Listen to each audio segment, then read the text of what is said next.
Welcome to the Vibrant Life podcast. This is the official podcast of the Vibrant Life community, and I'm Sarah Nolan, and I'm here with Emmy Crinklaw-Bunch. And I'm so excited to have you on here, Emmy. She is a women's health coach doing something very unique. I actually haven't heard of anybody else doing this, and it's so needed based on the conversations that I've had with women. Emmy helps ambitious women to feel strong and healthy by leveraging their menstrual cycles. And we have an amazing session for you all today. She's going to be talking about equating your menstrual cycle to energy levels and seasons. And she's going to talk about common period complaints and what they mean for your health, and how to track your period and get off birth control to optimize your life. I mean, there's so much here that most of us have never even thought about. So we're going to just explore it all and learn some new things today. So thank you, Emmy, so much for being here today. Thank you, Sarah. I'm really excited. So first of all, can you share with us, you shared with me earlier, but it's so fun, what's in the background. So tell us about what's going on in your background. I needed some stress relief, and I have never been one for much of physical art, but I have lately, over the past few months, been feeling called to paint or do something and not followed through on buying any supplies. So the other day I just pulled out the markers and I just started drawing on the wall. I love it. It's such a good reminder for everybody watching or listening today. Well, if you're listening, you can't see it, but if you're watching, that's such a good reminder, perfect timing. And if you're listening, Emmy has this awesome thing that she drew on the wall behind her that says, "Choose fun." And it has a lot of designs and everything around it. So that's so cool. So Emmy, share with us, how did you get into this topic of becoming an expert in menstrual cycles and helping women to optimize their lives through that? So Sarah, you know that I've been working as an X-ray tech in a hospital for 15 years. Wow. And as soon as I finished my X-ray training and started working, I realized that wasn't what I wanted to do. Oh no.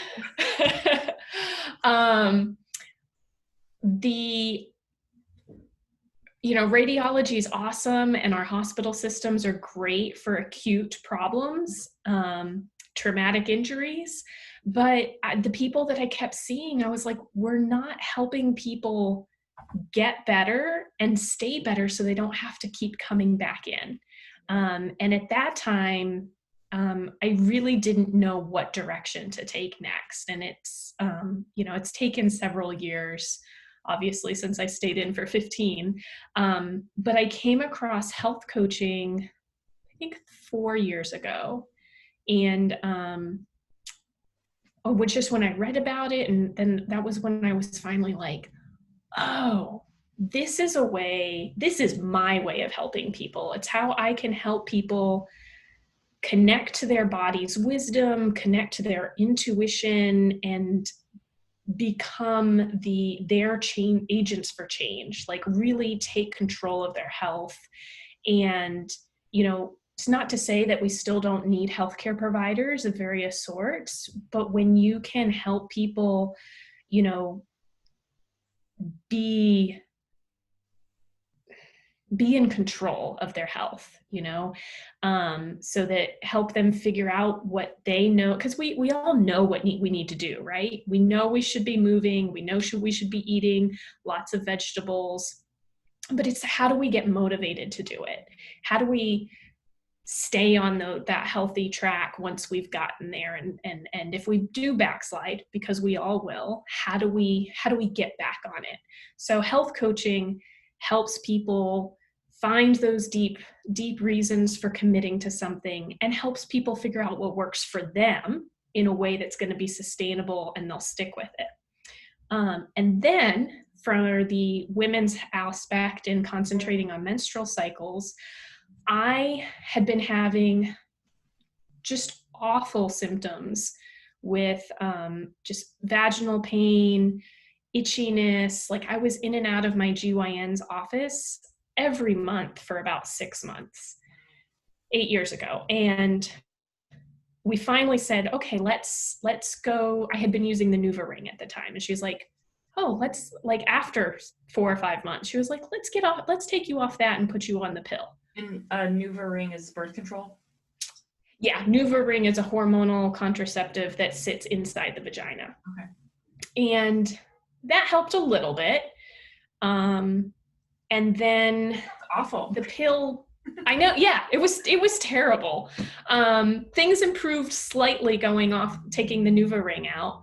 And just like things weren't getting that much better. And the pill's a pain. Like, you know, you got to take it at the same time every day. And it just like, I wasn't all that interested in sticking with it. So my husband's cousin, who I actually had been working with, was like, you can track your cycle.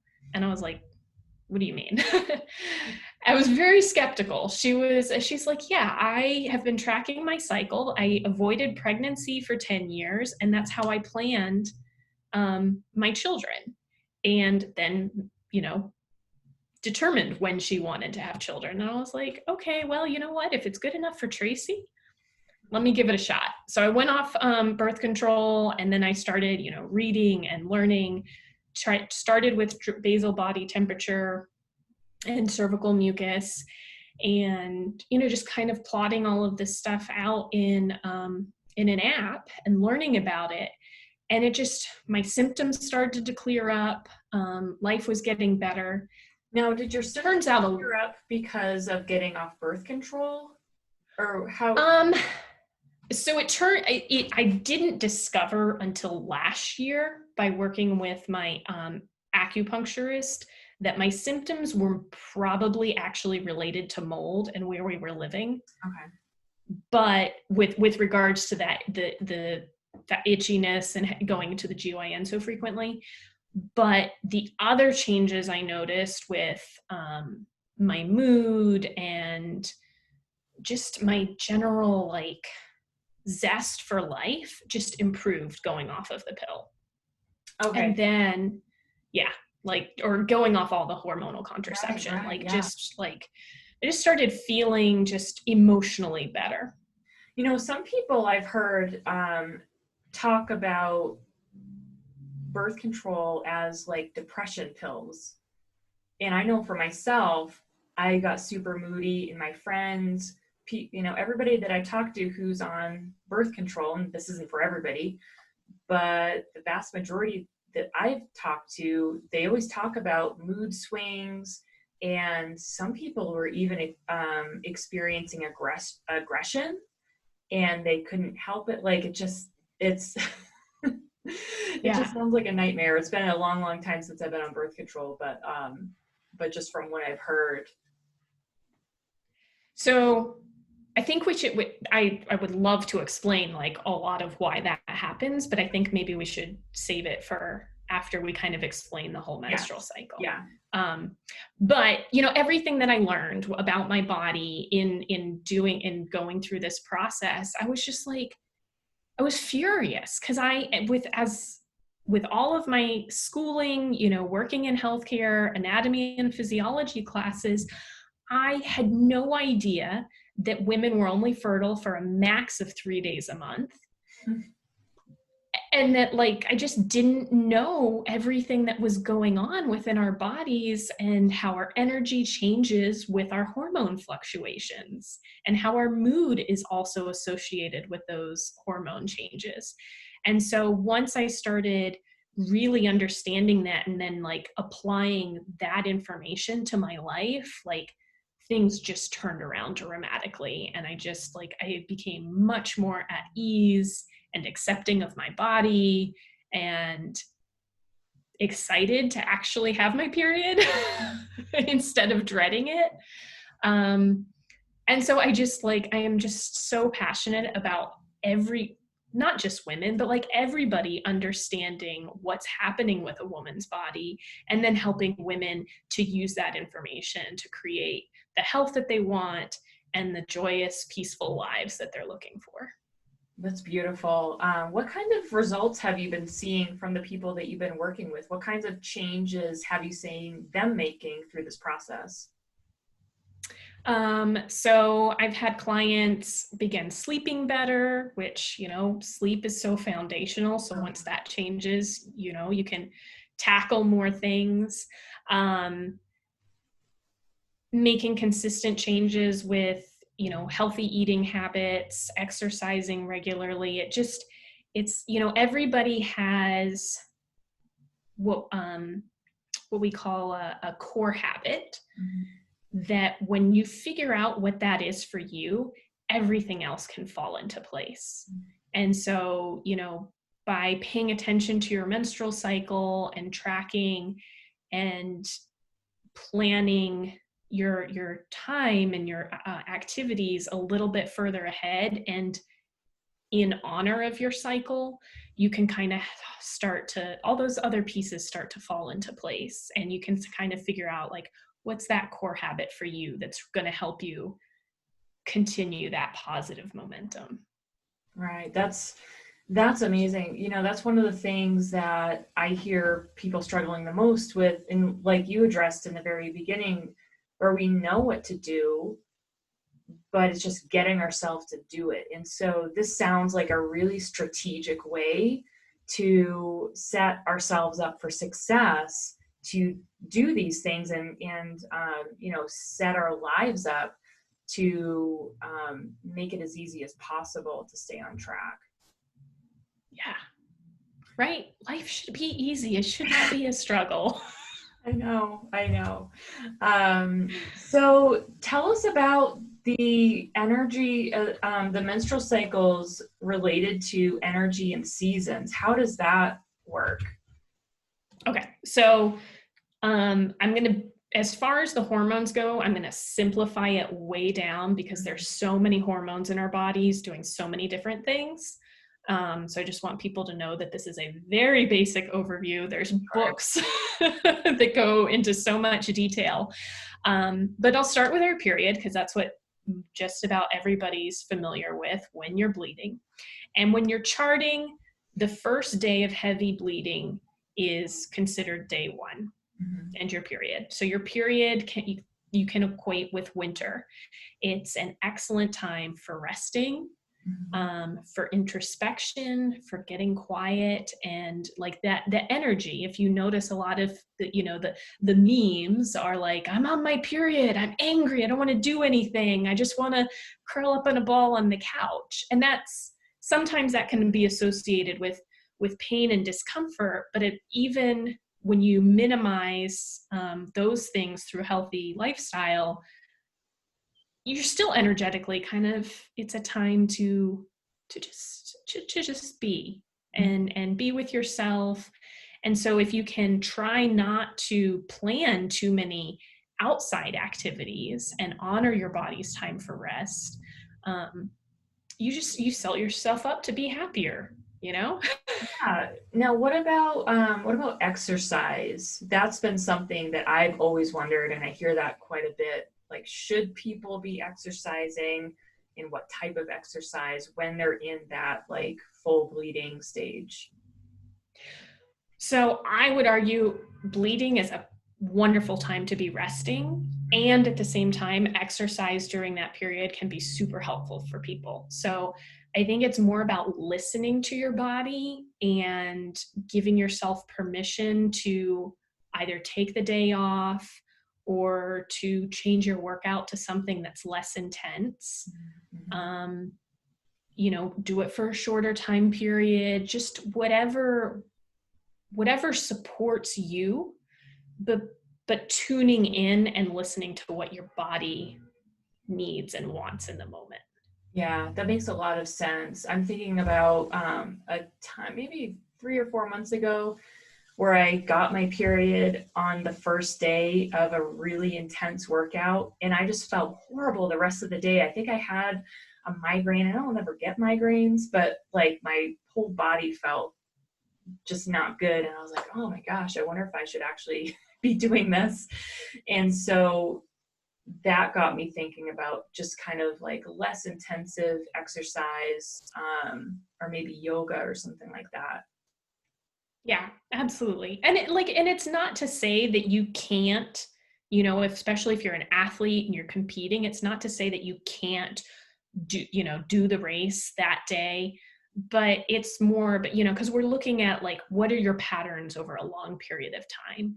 And so it's taking this information and using it as a guide to build the majority of your plans. And that way, when you do have to do something like a race or something intense on a specific day that doesn't quite jive with your cycle, because you've been supporting yourself the rest of the time, you're able to do that better during that time. Does that make sense? Yes, it does. Makes a lot of sense. And so, okay, so you said the bleeding, like the period time, that's winter. What about the other seasons? Okay, so after your bleed, which should last about 3 to 7 days, we move into the follicular phase. And the follicular phase is associated with estrogen, and the estrogen's rise, increase in levels in the body. It lasts about 7 to 10 days, and that would be associated with spring. So if we think about spring as a season, you've come out of winter, this long darkness, and now you're looking outwards towards the rest of the world. When it comes to agriculture, you're preparing the fields, probably, planting seeds.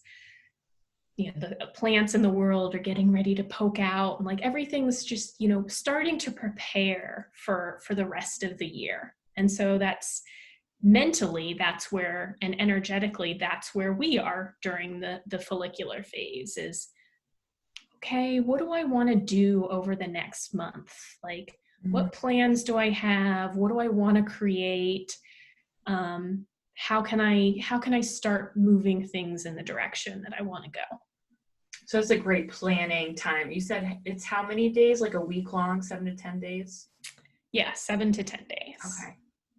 Yeah, that's great to know. And then so we have winter and then spring and then summer. What's the summer part? So summer's ovulation, which is about 3 to 4 days. And just like out in the world, your body is heating up just like the earth. Estrogen has reached its peak, and you generally feel very energized, ready to socialize, go out and have fun. And so when you're planning events, whether you have planned something previously, like if you're like, oh, this is a great time for a speaking event, or going out and networking, or I don't know, doing the extroverted type things.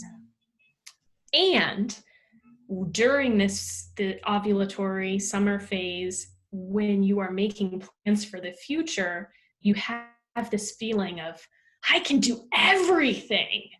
And if you're not careful and you're like in this moment of, yes, I feel awesome, I can do it all, and you're planning something for two weeks out, you might find yourself 2 weeks from now being like, why did I say I was going to do this? What was I thinking? I actually have a specific example of this.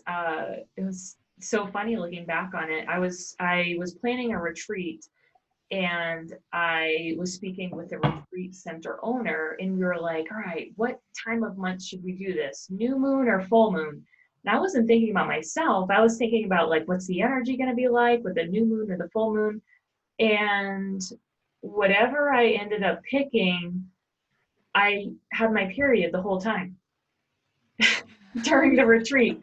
I was like, oh my gosh. I mean, it went great, but like, now that I'm listening to your descriptions of these seasons, it's like, man, I wonder what that would happen like, and then for the future, like especially for people who, like you said, lead events and retreats and things like that. Having your period during those times is not the easiest. It just adds another, it just makes it a little bit harder. Right. Just another layer of stress. And Right. And I totally see what you mean about how it's like there's a part of me that did want to just kind of be by myself more. And so it felt a little bit overwhelming to be with so many people. And right. so I can see how beneficial that would be to know when that summer season is and make sure to plan it for that time. Absolutely. So what are some of the complaints that you've been seeing? I know some of our community has been submitting some challenges that they've had. Do you want to finish up the cycle real quick? Fall, we've got it. Let's do fall now. And then So fall is the luteal phase. So it's about 10 to 14 days. And the hormone that dominates here is progesterone. So estrogen is in the first half, progesterone is the second half of the cycle. And progesterone is a very calming hormone. So, you've kind of been on this preparation and then this excitement during ovulation, and now you're coming down off that excitement. And just like in fall with the fall harvest and the gradual cooling of the earth, it's a time to sort of ramp down a little bit, do the nitty gritty work, harvesting the summer abundance, bringing everything in and preparing for winter. So personally, wrapping up those loose ends on the projects, doing the nitty gritty work, the detail oriented type stuff. And then towards the very end of the luteal phase, a lot of people tend to feel like a little bit of agitation. And when it gets really extreme, we start calling it PMS. And that the feeling of like just needing to be done with things is from the drop in progesterone. And that's very natural. And when we understand that and know that it's coming, know that that is a normal part of the process, a lot of times just having that knowledge and information makes it easier to deal with the feeling. Yeah, I can see that because, there's nothing wrong with the person personally.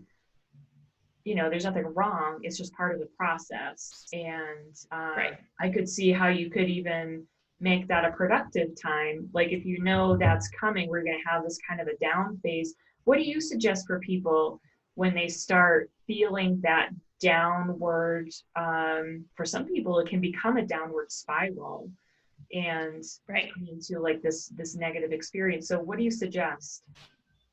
It's a great time for decluttering. Oh, that makes sense.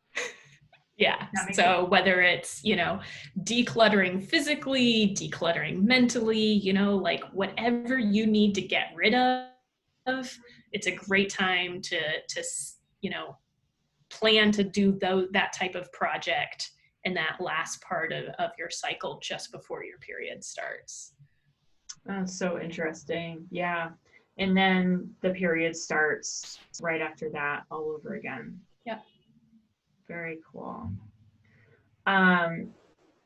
So say somebody is working on projects. You've got the planning, you've got the doing, and then you've got this, you said it was 14 days, like 2 weeks long. Is that kind of downward? Yes. So in terms of projects, what do you feel like people should be doing during those time periods, other than decluttering and tying things up? I feel like that's the main thing. Yeah, I think that's the main thing. It's you're sort of your brain tends to have more of an eye for detail. Mm-hmm. So like, earlier on in the follicular phase or spring, it's more big picture and creating the plan. And then in the luteal, it's like executing the plan. Mm-hmm. All right. And then I could see having a lot of team meetings on the that end of that cycle to recap and to learn for the next round. Awesome. I'm just thinking about some specific project planning and how to apply all of this to that, and that sounds perfect. So going back then to some of the challenges that we've been hearing about in the community, and then also some things that your clients have been coming to you for as well, what do you feel like are some of the most common challenges that people have had with this? I would say most common challenges are, premenstrual symptoms of, extreme irritability and moodiness, and then heavy periods, breast tenderness, just like all of the kind of what we tend, like the negative energy type feelings right before and during the period. And because of just like all the way that our environment is set up, what we're eating, all of the there's a lot of toxins, and a lot of them are pseudoestrogens. Oh, like so what? Oh, I should have looked up exactly what. I'm sorry, I didn't do that. Would soy be one of them? Is that, I feel like I've heard soy is, yeah. Actually, soy is a perfect example. So if you look at traditional consumption of soy in Asia, it is fermented and it's consumed in very small quantities. Oh, interesting. And then I think it was in the 90s, US scientists did studies on soy, and they're like, soy's great for you. And then we started growing a ton of soybeans in the US using all of our crazy pesticides and herbicides. So you have a plant that's full of chemicals, and then it's not being fermented, it's being turned into soy milk, soy yogurt, all of these faux meat products. And so Americans, because soy's good for me, are consuming soy in massive quantities along with the chemicals used to grow it. And soy is actually a phytoestrogen, so a plant-derived estrogen, and that can increase the things that estrogen does in the body. So like people have probably heard of like men consuming too much soy starting to get breast. Well, estrogen causes breast enlargement, and so estrogen is cleared through bowel movements.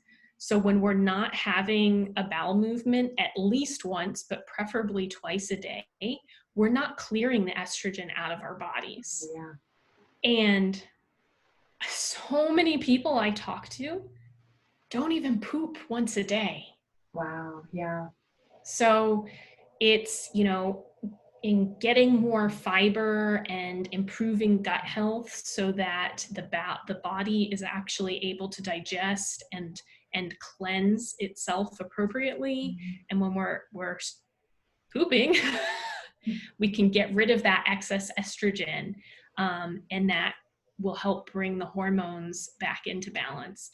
There's lots of other things that can contribute. So we would want to look at how often you're having bowel movements, what symptoms are you having, and tracking the cycle. Knowing when and if you're ovulating can help us further pinpoint, what's going on and what do we need to change to get things back where they ought to be. Awesome. And again, for the audience, this is a super overview. As you can see, it goes way more in depth. So if you want some more specific things, more specific answers to what's going on with you, then just reach out to Emmy and she can help you with that. Let's see. And then, so how do you track all of this? Like, how do you tell what stage you're in? I mean, you were describing kind of ranges. So if it's 7 to 10 days, like how do you tell, or can you tell specifically? Yeah, absolutely. So you can start on any day because there's signs to track every day.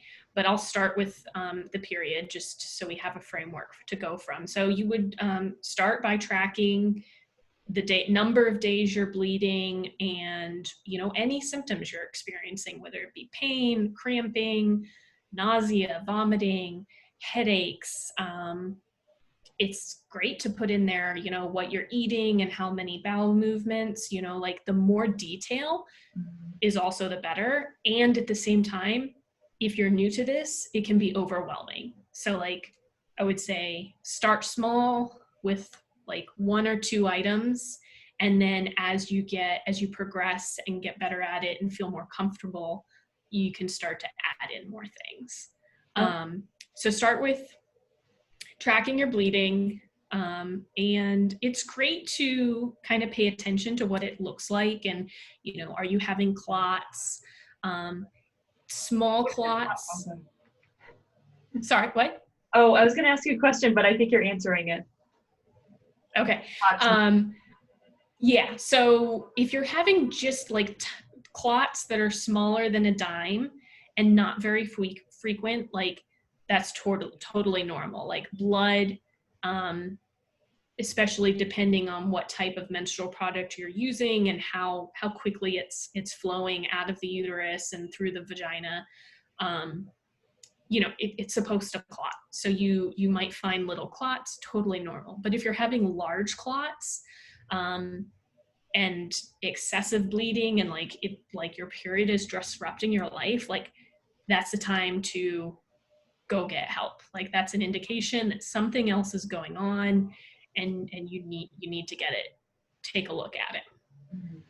So you would track your period.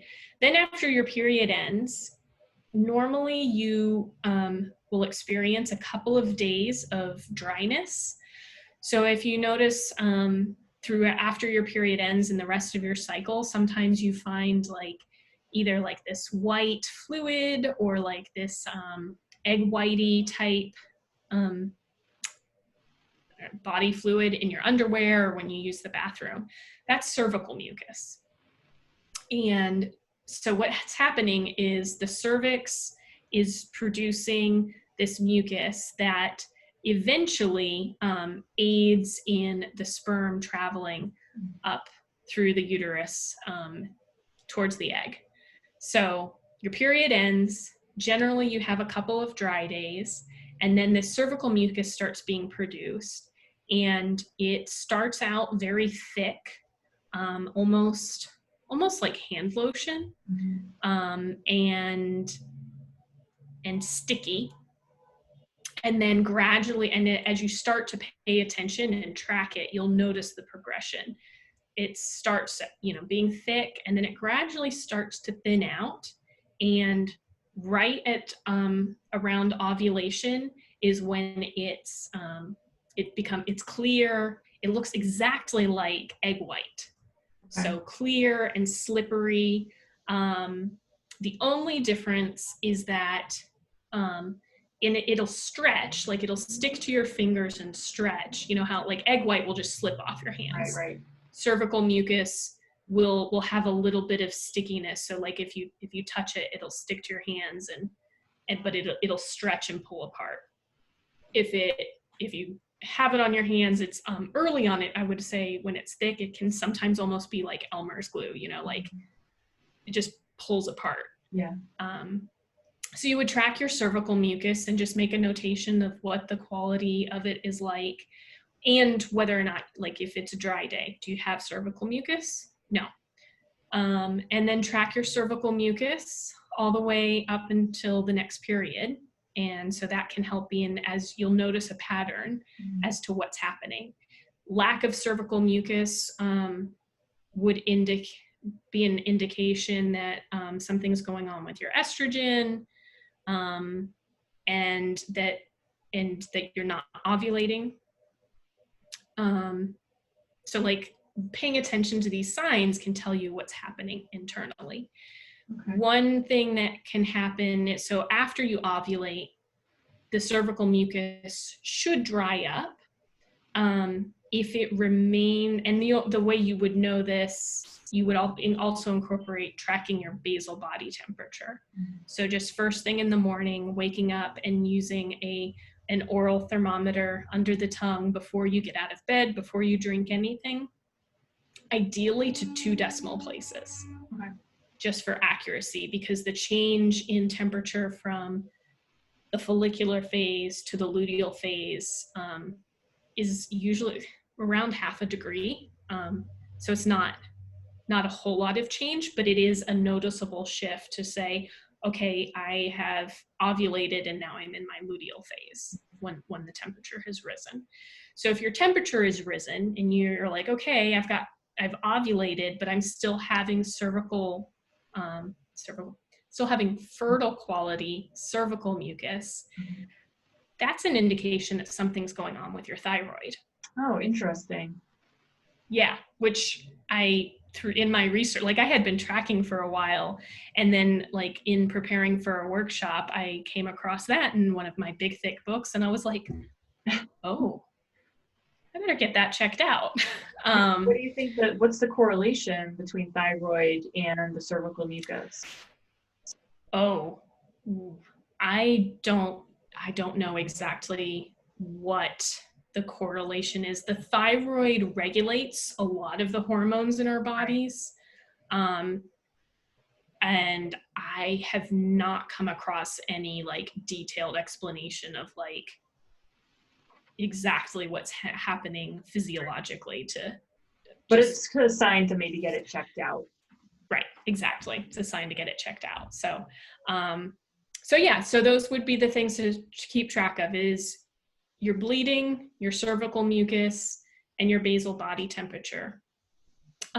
You could also keep track of your cervical height, texture, and position. So the cervix is low in the vagina and increases in height and peaks at ovulation. So if you notice, sex feels different at different points in your cycle because your cervix is either closer to the entrance or further away. And so it'll go up at ovulation, and then it'll come back down. It also will be most open and softest at ovulation. And so it takes practice. That's one of those things, like you have to do it consistently, and then you'll like, okay, now I know what it feels like. Right. Now, is tracking your period on birth control the same or different than when you're off of birth control? It is different so what's happening with birth control is you're suppressing ovulation and you're overriding the body or eliminating the body's natural hormones. So when you're on birth control, generally there's some sort of synthetic estrogen that's being released, and it's just maintaining it at a constant level. And in order to ovulate, how to explain this simply, it basically, like, it prevents ovulation. And so if you're not ovulating, what's happening when you're not on birth control is there are eggs inside the ovaries that are maturing over time, and they're inside of a sac called a follicle. At ovulation, one of the follicles bursts and releases an egg into the fallopian tubes. the follicle that's left behind then closes up and becomes what we call the corpus luteum. And the corpus luteum is the organ that produces progesterone. And it's the only way that progesterone is produced within the body. So you have to ovulate in order to have progesterone and have the luteal phase of your cycle. Okay. So birth control prevents ovulation. So you never have the release of the egg. Therefore, the follicle never bursts and the corpus luteum can't form. Wow.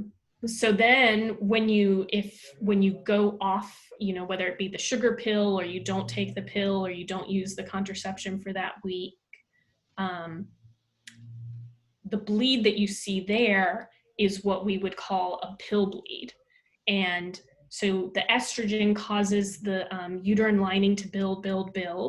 And then at some point, either because you've gone off the pill, and so now there's less of the synthetic estrogen in the body's able to release a little bit of the uterine lining.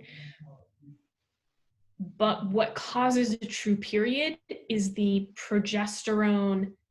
So the progesterone would hold the uterine lining in place, and then the active progesterone dropping causes a cascade of other hormones that allow the uterus to contract and actively shed the lining.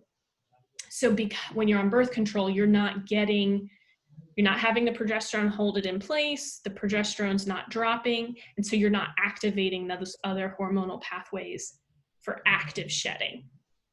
Wow. It's mind-blowing. Like, imagine if our doctors told us what's going on when you sign up for birth control. Yeah. And the birth control, like it's a great, or not great, it's a solution for some people. Yeah. And I think everybody should understand the full ramifications and effects. Mm-hmm. So you're not getting the progesterone when you're on birth control, and even if you're on a dual hormone contraceptive, the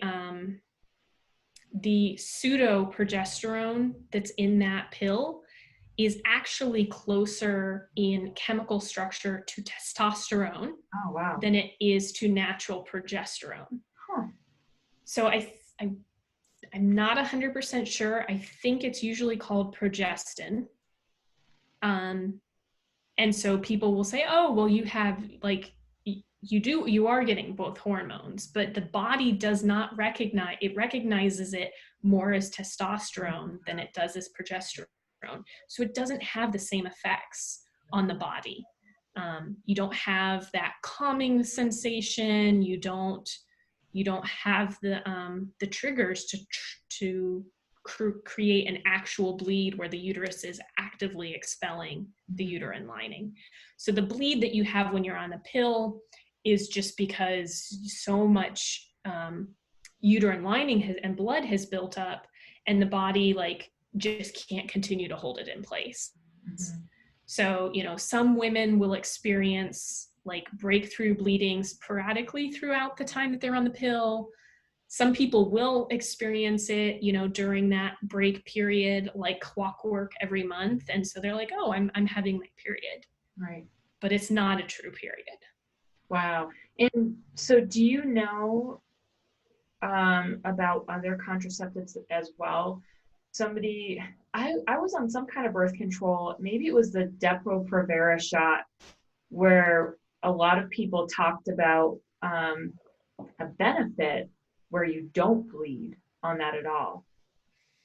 And I don't honestly remember if I experienced that or not, but I have heard of people not bleeding at all. Like, what happens there?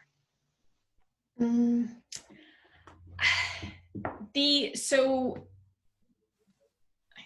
should have looked that up because somebody mentioned Depo-Provera and I didn't look up that specific one.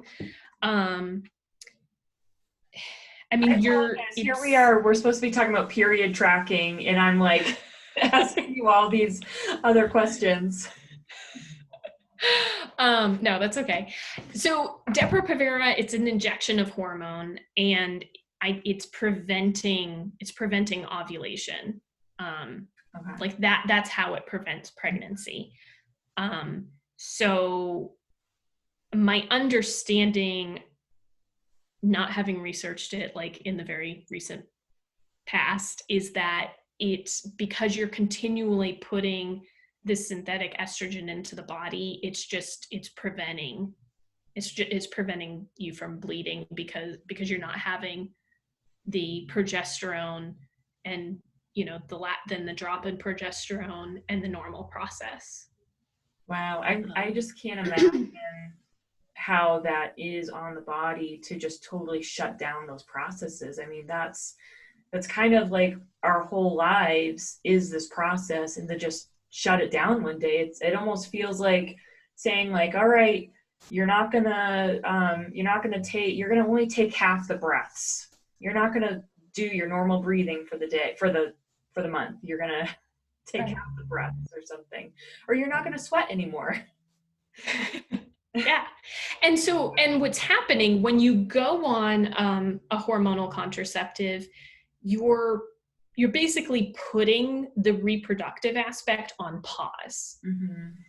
So people frequently, I feel like, with our generation and even younger, are being put on these pills to take care of painful periods, long periods, like, all these other symptoms.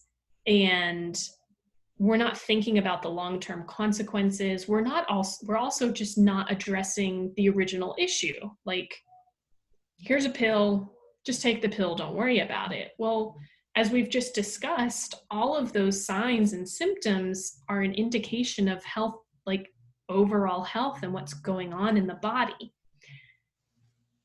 For young girls, when they start menstruating, it can take up to 12 years.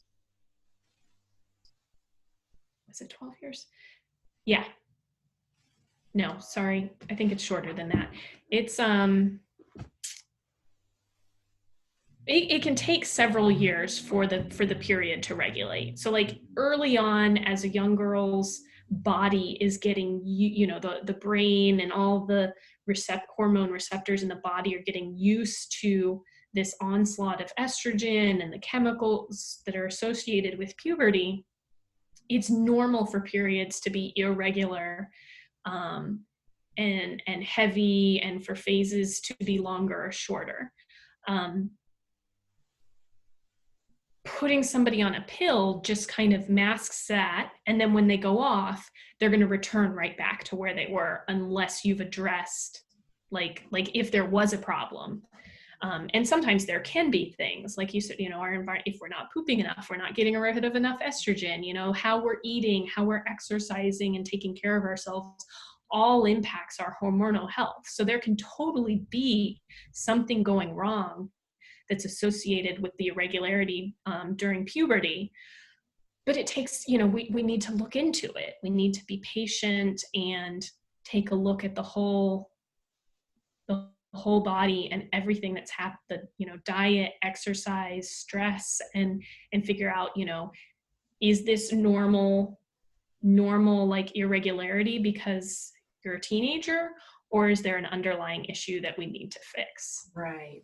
So important to figure out the underlying cause. Now, what's for people that are listening to this and having kind of an aha moment or even a wake-up call about their situation, and they're just ready to get started right away, what's the first step for them? How do they get started on this track? With regards to just tracking their cycle? Yeah, and if they're on birth control, getting off of birth control, and everything that we've been talking about so far. Okay.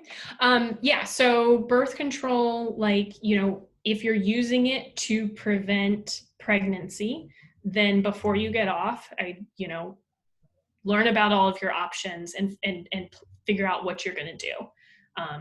Because you don't want to just throw the birth control out the window and not have a plan. Right. So I would say if you're trying to get pregnant, throw it away, who cares?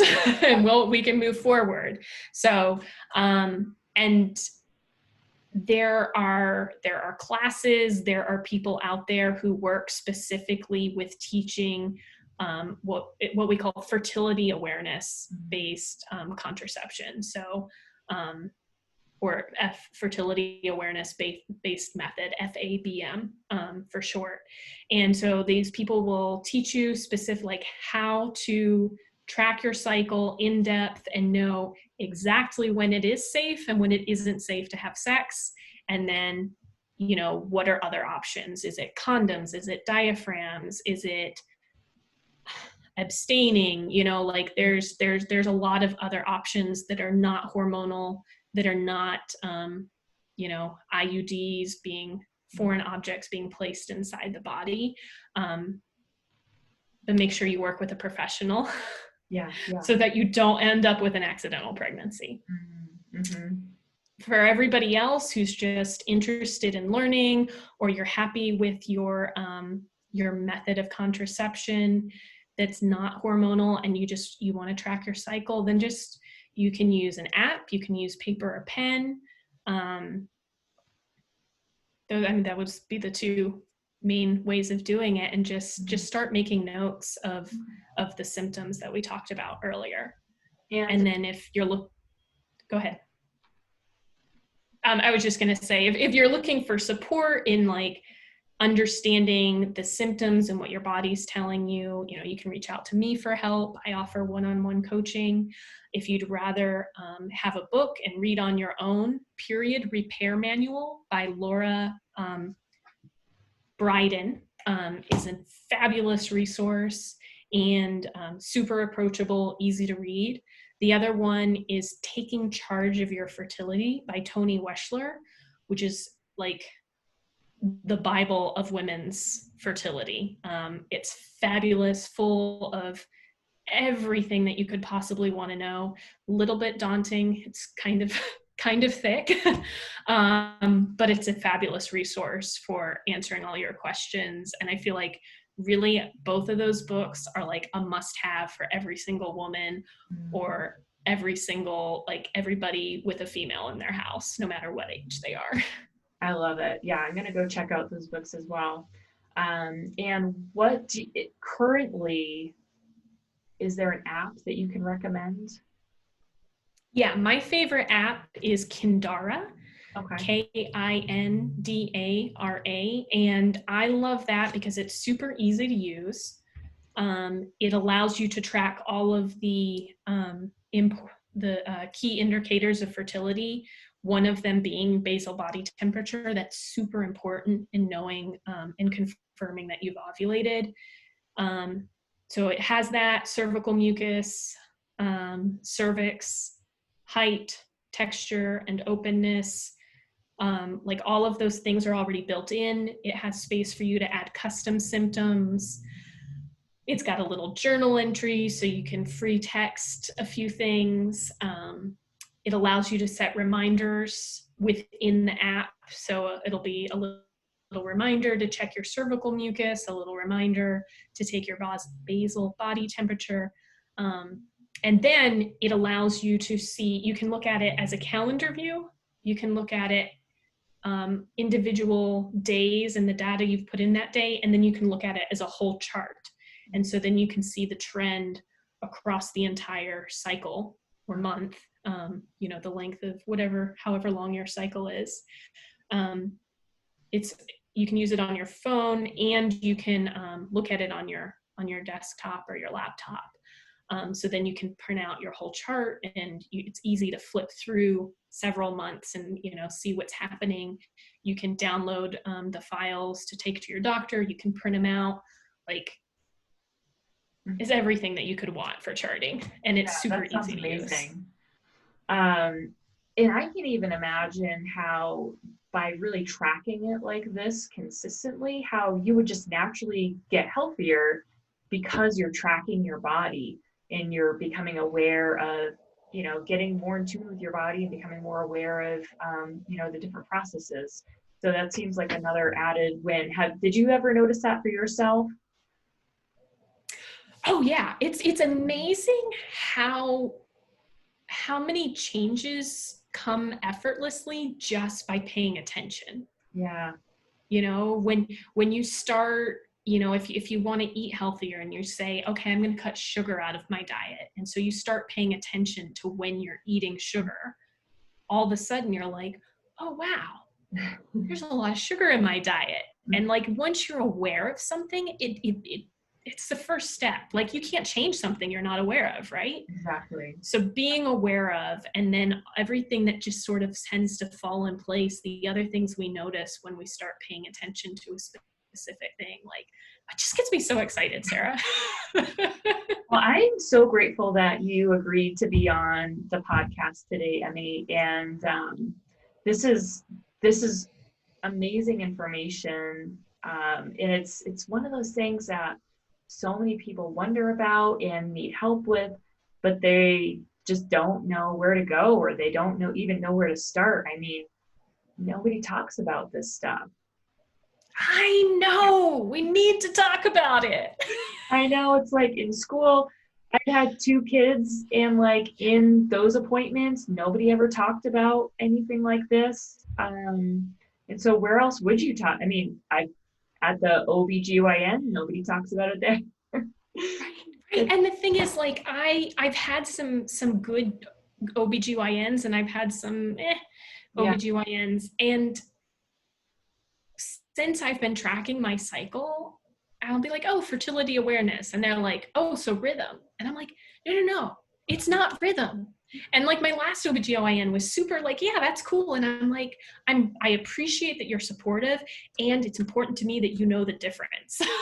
Right. Yeah. Right. And I guess that's another thing, just to be clear, rhythm method is based on averages and a calendar. It's not taking any of these symptoms into account. So that's a common misconception. Like, we are tracking scientific parameters. And the thing is, Toni Weschler's book, like, she started working in this in the 1970s. So I think the first iteration of her book was in the 90s, but like, we've had the information for a long time. We just haven't been educating women on a whole scale level. We have not been trusting women to know their bodies and to make the decisions that they feel are necessary for themselves. Wow. Now, have you thought about bringing your education to schools? It's been mentioned to me. I feel like maybe long term that might be a possibility. I think it would have to start in private schools. Yeah. I mean, just given the nature of like how, like, the way that we approach, and like, even though we're not talking about sex, everything associated with our reproductive organs is like taboo. Well, it's like they teach you how to put a condom on, but they don't teach you how to track your menstrual cycle.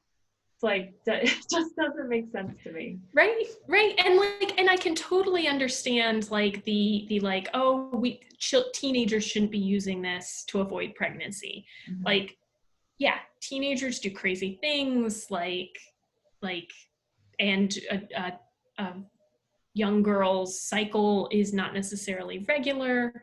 Although by tracking these symptoms, you don't have to have a regular cycle. You can know exactly what's happening.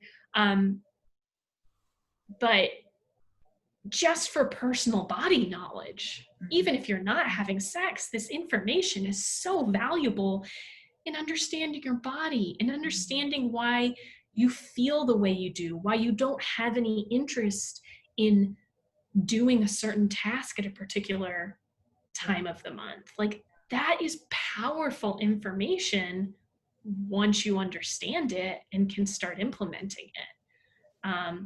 So yeah, I would love to take it to schools. I feel like the just Americans' queasiness over talking about our bodies, and just because inevitably if you're talking to teenagers, you will end up talking about sex. And I'm a super sex positive person, and our country is not. Well, you should check out Colorado. Check out Colorado's sex education policies, because they talk about abortions.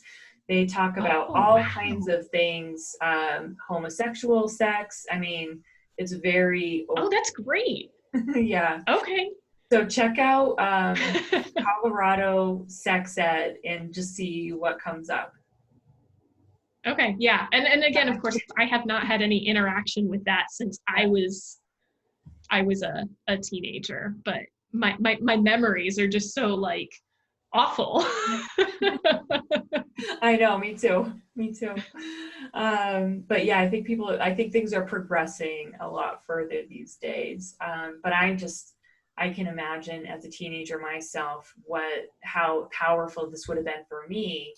You know, I just remember like noticing that fluid and thinking, like, from sex ed, you learn about STDs and you have a discharge. I'm like, oh my gosh, I have an STD. Right? Even like, or some kind of infection or something. And so, you know, just, it's like, geez, they talk about all that stuff, but they don't talk about menstrual cycles. It blows my mind. So yeah, that reminds me, I very clearly remember being in 6th grade in the bathroom with a friend after like one of our you know, sex ed talks, and she asked me about, she was like, do you get this stuff in your underwear?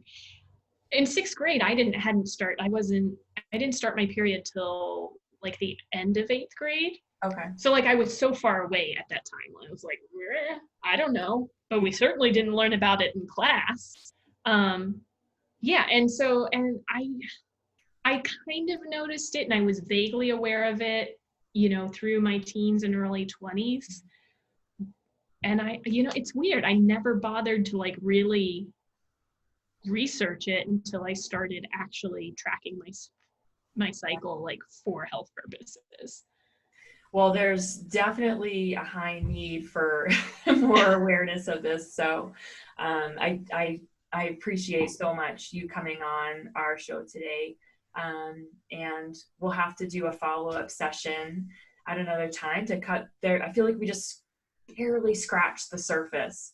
So, so if for everybody who is watching and listening, if you have any questions, comments, insights, takeaways, let us know in the comments, and Emmy should be able to get back to you on those, or I'll relay those messages, and we'll, at some point, we might do a follow-up based on, you know, some other ideas or questions that people have. But again, thank you, Emmy, and thank you, Sarah. Yeah, thank you. It's been so much fun. This was a lot of fun. I love it.